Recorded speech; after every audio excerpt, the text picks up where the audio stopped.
Trust తరఫున మాకు amount ఇచ్చిన పెద్దిరెడ్డి గారికి చాలా ధన్యవాదాలు. చాలా చాలా థ్యాంక్స్ అన్న. ఎవరో మీరు ఎక్కడున్నారు, ఎవరు నేను చూడలేదు, కానీ మీరు ఎక్కడైనా బాగుండాలని నేను మా పిల్లలు కోరుకుంటున్నాం. చాలా చాలా థ్యాంక్స్ అన్న. అందరికీ నమస్కారములు. ఈరోజు నిత్య సురభి చారిటబుల్ ట్రస్ట్ పొట్టినీళ్ళు ఆశ్రమ ఆధ్వర్యంలో మనము కామాక్షి గారికి ఆర్థిక రూపకంగా సహాయం అందించిన వాళ్ళు రామ్మోహన్ రెడ్డి గారు, అలాగే వారి సతీమణి శ్రీమతి కవిత గారు. వాళ్ళు మేనల్లుడు పెద్దిరెడ్డి గారి సహాయంతో, అంటే అడిగిన వెంటనే మేనల్లుడు అమౌంట్ పంపించారని.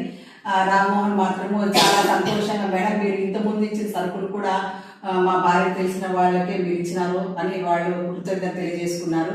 అంటే ఒకరిని చూసి ఒకరు చూడండి, మనం సరుకులు ఇచ్చాము, వాళ్ళు ధన రూపకంగా ఇచ్చారు. అలాగే వాళ్ళ ఫ్రెండ్ కూడా ఇంకా కొంచెం అమౌంట్ ఇస్తారు అంటున్నారు, కవిత గారి ఫ్రెండ్ కూడా. సో ఎవరు ఏ విధంగా ఇచ్చినా కూడా కామాక్షి వాళ్ళకి ఉపయోగపడుతుంది. ఎందుకంటే ఇద్దరు ఆడపిల్లలు, ఆమెకు ఆరోగ్యం బాగలేదు, మెడిసిన్స్కి అవసరం అవుతుంది, ఇల్లు గడవడం కష్టం. కాబట్టి దాతలు ఎవరైనా సరే ముందుకొచ్చి ఈ కుటుంబాన్ని ఆదుకుంటే బాగుంటుందని నా విన్నపము. అందరూ బాగుండాలి. మీ నిత్య సభ్యులు మరొకసారి కవిత వాళ్ళకి చాలా చాలా థ్యాంక్స్ అండి. ఈ ట్రస్ట్ పరిచయం చేసినందుకు మీకు అంత చాలా ధన్యవాదాలు. దిగులు పెట్టుకోకుండా ఫోన్ చేసి మాటలు వేసుకుని కొంచెం ఆరోగ్యం చూసుకోండి. మీలాంటి వాళ్ళని చూసి ఇంకా ఎక్కువ ధైర్యము, ఇన్స్పిరేషన్.